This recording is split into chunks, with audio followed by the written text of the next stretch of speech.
Ang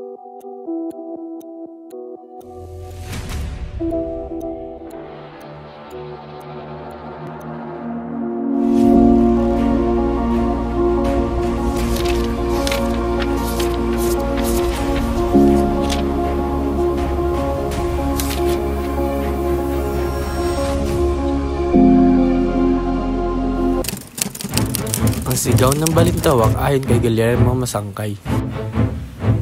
Noong Agosto 26, nagkaroon ng isang malaking pagpupulong sa balintawak. Ilan sa mga dumalo ay sina Andres Bonifacio, Supremo ng Katipunan, Emilio Jacinto Aguedo del Rosario, Tomas Remigio, Bicho Pantis, Teodor Planta, Pio Valenzuela, Enrique Pacheco, Francisco Carrion. Sila ay may pawang mga pinuno ng Katipunan.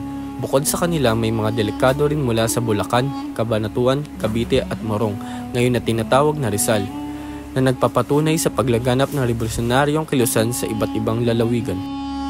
Bandang alas 9 ng umaga, noong Agosto 26, binuksan ang pulong kung saan si Andres Bonifacio ang nanguna at si Emilio Jacinto naman ang nagsilbing kalihim.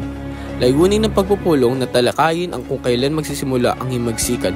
Sina Teodora Plata, Bicho Pantis at Pio Valenzuela ay tutol sa agarang pagsisimula ng revolusyon. Nang maramdaman ni Bonifacio na hindi siya magwawagi sa usapan, lumabas siya ng silid at kinausap ang mga taong naghihintay sa labas para sa resulta ng pagpupulong. Sinabi niya sa kanila na may pagtatalo sa pagitan ng mga pinuno ukol sa maagang pagsisimula ng himagsikan. Sa kanyang madaming pananalita, ang kanyang pinaalala, alalahanin niyo ang sinapit ng ating mga kababayan na binaril sa Bagong Bayan. Kung babalik tayo sa ating mga bayan, tayo rin ay ipapapatay ng mga Kastila. Nadiskubre ng ating samahan at tayo nasa panganib. Kung hindi tayo magsisimula ng pag-aalsa ngayon, uliin at papatayin pa rin tayo ng mga Kastila. Ano ang inyong masasabi? Revolusyon! Sabay-sabay na sumigaw ang mga tao bilang pagsang-ayon.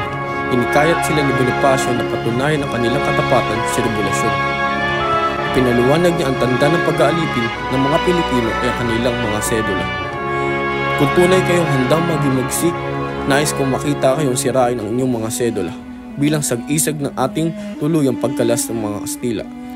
Ang sigaw ng balintawak ay naganap noong Agosto 26, 1896. Sa gitna ng luwa at matinding damdamin, isa-isang pinunit ng mga tao ang kanilang mga sedula bilang tanda ng pagsimula ng kanilang paglaban sa mga pananakop ng Espanya. Mabuhay ang Republika ng Pilipinas, ang sigaw ng bayan.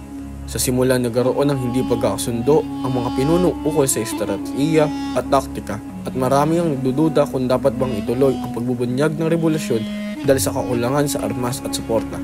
Ngunit dahil sa matapang at masidhing panalita ni Bonifacio na pag-aisa ang lahat, winasak ang nilang mga sedula at sabay-sabay nilang inulunsad ang sigaw na himagsikan.